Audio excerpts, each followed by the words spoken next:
जिससे मेरी आंख फटी की फटी रह जाती है। कोई मेरे पैरों पर अपना हाथ रख देता है और अपनी तरफ खींचने लगता है। जो ब्लैंकेट खींच रहा था वो दिखाई नहीं दे रहा था। ऊपर जाने की मेरी हिम्मत नहीं होती क्योंकि वहाँ पर काफी ज्यादा अंधेरा था। और वो पंडित घर में घुसते ही ये बोलते हैं कि इस घर में किसी का वास है जो सबको परेशान कर रहा है।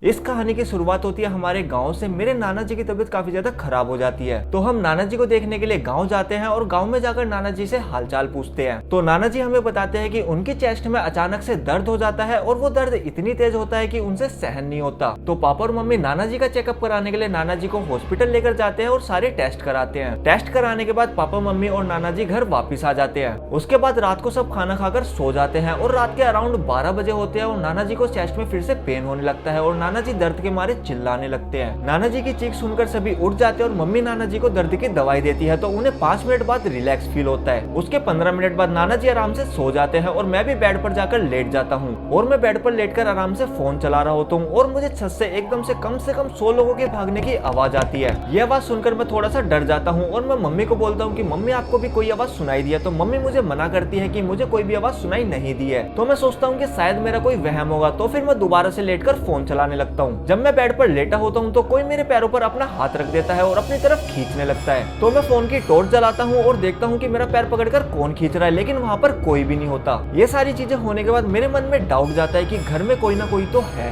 थोड़ी देर बाद फिर से मेरे साथ सेम चीज होती है, मेरा पैर कोई पकड़ता है और मुझे खींचने लगता है। मैं फिर से टॉर्च जलाकर देखता हूँ लेकिन वहाँ पर अभी भी कोई नहीं होता। जब मैं टॉर्च जलाकर देख रहा होता हूँ मम्मी की भी आंख खुल जाती है और मम्मी मुझसे पूछती है कि क्या हुआ, तो मैं मम्मी को बोलता हूँ कि कुछ नहीं। और फिर मैं टॉर्च बंद करके लेट जाता हूँ और फिर मैं कुछ ऐसा देखता हूँ जिससे मेरी आंख फटी की फटी रह जाती है। पापा मेरे जस्ट सामने लेटे होते हैं और उन्होंने ब्लैंकेट ओढ़ा होता है और मैं देखता हूँ कि पापा का ब्लैंकेट कोई खींच रहा है और पापा दोबारा उस ब्लैंकेट को ओढ़ रहे हैं। लेकिन यहाँ पर अजीब बात ये थी कि जो ब्लैंकेट खींच रहा था वो दिखाई नहीं दे रहा था। ये देखकर लिटरली मैं और ज्यादा डर जाता हूँ और मुझे नींद नहीं आती। थोड़ी देर बाद मुझे सीढ़ियों से आवाज आने लगती है कि एक आदमी सीढ़ियां चढ़ रहा है और फिर उतर रहा है, चढ़ रहा है और उतर रहा है। काफी देर तक मैं ये आवाज सुनता हूँ और फिर सोचता हूँ कि मम्मी को उठा लेता हूँ, लेकिन फिर सोचता हूँ कि एक बार मैं खुद ही जाकर देखता हूँ। और फिर मैं अपने बेड से नीचे उतरकर सीढ़ियों की तरफ जाने लगता हूँ और जैसे ही मैं अपने कमरे से पैर बाहर रखता हूँ वो आवाज बंद हो जाती है और मैं सीढ़ियों के वहाँ पर पहुंच जाता हूँ और देखता हूँ कि वहाँ पर कोई भी नहीं है। ऊपर जाने की मेरी हिम्मत नहीं होती क्योंकि वहाँ पर काफी ज्यादा अंधेरा था और फिर मैं वापस अपने कमरे में आ जाता हूँ और जैसे ही मैं कमरे में पहुंचता हूँ वो आवाज फिर से आने लगती है और उसके थोड़ी देर बाद ही नाना की चेस्ट में फिर से दर्द होने लगता है और नाना फिर से चिल्लाने लगते हैं। तो मैं उसी टाइम मम्मी को सारी बातें बता देता हूँ। मम्मी बोलती है कि तूने हमें ये पहले क्यों नहीं बताया? तो मम्मी ये सारी बात मामा जी को बताती है और मामा जी एक पंडित को बुलाकर लाते हैं और वो पंडित घर में घुसते ही ये बोलते हैं कि इस घर में किसी का वास है जो सबको परेशान कर रहा है। ये बात सुनकर हम काफी ज्यादा डर जाते हैं और पंडित जी को बोलते हैं कि आप प्लीज इन सारी चीजों को सही कर दीजिए।